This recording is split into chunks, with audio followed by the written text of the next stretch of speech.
Assalamualaikum warahmatullahi wabarakatuh. Ateis bertanya, siapa yang menciptakan Allah? Allah merupakan Tuhan semesta alam. Dialah yang menciptakan jagat raya ini beserta makhluk-makhluk di dalamnya. Semua makhluk yang diciptakan Allah wajib tunduk kepada perintah-perintah Allah dan menjauhi segala larangannya. Manusia adalah makhluk ciptaan Allah yang sempurna karena diberikan akal sehat untuk berpikir. Namun akal atau pengetahuan yang diberikan oleh Allah kepada manusia sangatlah sedikit, sehingga kita tidak perlu memikirkan hal-hal yang sangat jauh dari kemampuan akal kita, seperti menanyakan hal-hal yang sangat mustahil untuk diketahui oleh kemampuan akal. Misalnya menanyakan siapa yang menciptakan Allah, bagaimana rupa atau wujud Allah, dan lain sebagainya, karena hal itu sangatlah mustahil untuk dicapai oleh akal manusia. Kisah berikut ini mengisahkan seorang ateis atau orang yang tidak percaya akan eksistensi Tuhan. Pada suatu hari ada seorang ateis yang memasuki sebuah masjid. Kemudian dia mengajukan 3 buah pertanyaan, tapi dengan syarat harus dijawab menggunakan akal. Artinya, pertanyaan yang diajukan tidak boleh dijawab dengan dalil, karena orang ateis memang selalu mengukur segala sesuatunya menggunakan akal atau bukti-bukti ilmiah. Dan mereka beranggapan bahwa dalil-dalil hanya dipercaya oleh pengikutnya saja, sedangkan dia orang yang tidak percaya dengan Tuhan. Oleh karena itu dia memberikan syarat agar pertanyaannya tidak boleh jawab menggunakan dalil. Lalu dia menentang orang-orang yang ada di masjid itu untuk menjawab pertanyaan-pertanyaan berikut. Yang pertama, siapa yang menciptakan Allah? Bukankah semua yang ada di dunia ini ada karena ada penciptanya? Bagaimana mungkin Allah ada jika tidak ada penciptanya? Kedua, bagaimana cara manusia bisa makan dan minum tanpa buang air? Bukankah itu janji Allah di surga? Dan pertanyaan terakhir, kalau iblis itu terbuat dari api, lalu bagaimana bisa Allah menyiksanya di dalam neraka? Bukankah neraka juga dari api? Mendengar pertanyaan dari sang ateis tersebut, tak ada seorang jamaah yang mampu menjawab pertanyaan tersebut, kecuali salah seorang pemuda yang kemudian menjawab 3 pertanyaan di atas. Satu persatu pemuda tersebut mencoba menjawabnya, dan beginilah jawaban pemuda tersebut.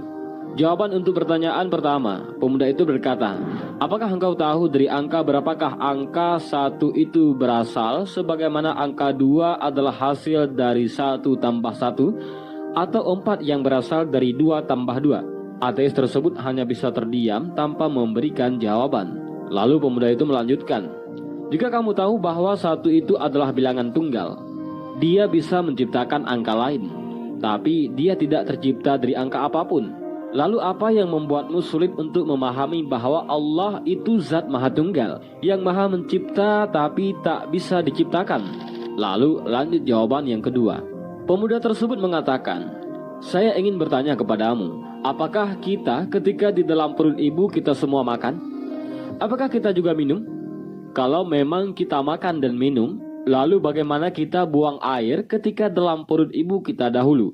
Jika engkau dulu percaya bahwa kita dahulu makan dan minum di dalam perut ibu dan kita tidak buang air di dalamnya, lalu apa yang membuatmu sulit untuk percaya bahwa di surga kelak kita akan makan dan minum juga tanpa buang air?